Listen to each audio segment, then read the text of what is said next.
A dog followed my neighbour and me home from school when I was in 6th grade. We walked to and from school together, and I remember this dog just suddenly showing up. We figured it came from someone's yard and just decided to follow us that morning. It was friendly enough, so we let it go. When we got out of school, the dog was waiting for us. It sat there in the front of the school building, staring at the doors, waiting for us to get out so it could walk us home.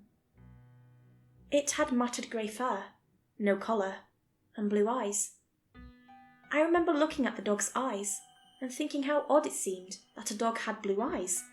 Surely it happened, and I remembered my grandmother's dog having a single blue eye after it got old and started to go blind. But this seemed different. These eyes were almost like a navy blue, and when the dog looked at you, it almost felt like it was looking through you. This went on for about a week before my friend decided to ask his mum if we could just keep the dog. It would hang out around our neighbourhood when we were home, sit across the street when we played in the yard, and followed us every morning to and from school. His mum made us post found dog posters around the neighbourhood, but let us give him table scraps after dinner, and said that if nobody claimed the dog in a week, he could stay at my friend's house. A second week passed, and nobody answered our posters. My neighbour's mum was a little dissatisfied with this because I think her logic behind us putting up posters was that such a well-trained dog surely had owners looking for it. But a deal's a deal, and my friend got to keep the dog. We set it up in a bed in the corner of his bedroom and bought it a metal food and water dish with our lawn mowing money.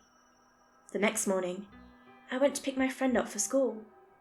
He was usually the one to pick me up, as I was seldom ready before he was, but it happened occasionally.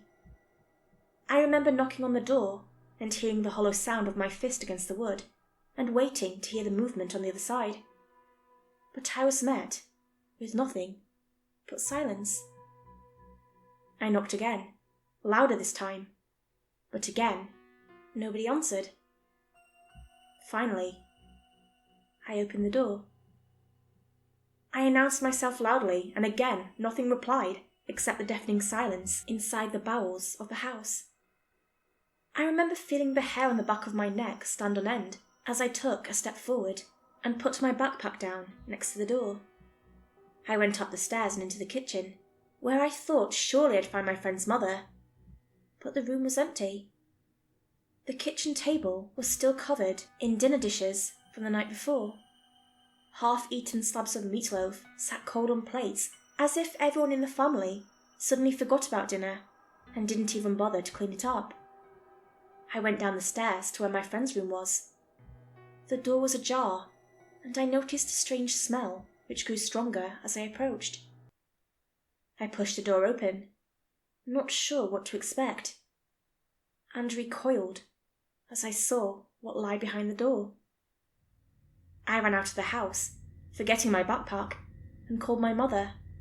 She called the police, and they came quickly with their sirens and lights, and a team entered the house. 5 minutes later, they left and knocked on my door. My mother answered it with me next to her, and the police officer asked me if I was sure of what I saw. I told him I was. He asked me to tell him again. I told him I opened the bedroom door and saw the remains of the dog that had been following us around. The fur was mottled and bloody, and I could smell the sour blood. But what scared me most wasn't that. What really bothered me and made me run home screaming and crying was the fact that the dog's stomach was void of any vital organs whatsoever, and the skin looked like it had been peeled back, like something had crawled out of the dog. The police officer told me they went into the house and found nothing out of place. No leftover dinner, no dog, nothing. He asked me and my mother to keep an eye out for my neighbours, then pulled my mother aside. I'm sure he told us something about me having an overactive imagination on the severity of fraudulent 911 calls. I never saw my neighbours again, and a couple years later, the house went back up for sale, having been repossessed by the bank due to missed payments. I never spoke to anyone about that dog again, and honestly, I was really beginning to think I'd imagined the whole thing, and that perhaps my neighbour's dad had fled with the family to Mexico for tax evasion or whatever. I lived the next decade of my life working to believe that what I'd seen in my friend's basement wasn't real.